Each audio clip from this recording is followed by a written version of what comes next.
რამდენად მნიშვნელოვანია ადამიანის სეპარაცია მშობლისგან. ძალიან მოკლედ რომ ვთქვათ, სეპარაციასა და ფსიქოლოგიურ ჯანმრთელობას შორის თამამად შეიძლება დავსვათ ტოლობის ნიშანი. როდესაც ადამიანი სეპარირებულია და გავლილი აქვს ყველა ეტაპი, მაშინ ის ჯანმრთელია ფსიქოლოგიურად.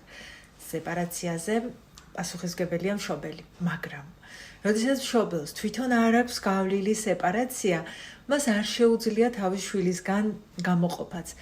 ჰიპერმზრუნველობაც ანტისეპარაცია, ეს არის სიმბიოტური კავშირი შვილთან, რადგან მან არ იცის, როგორია დამოუკიდებელი არსებობა მშობელმა.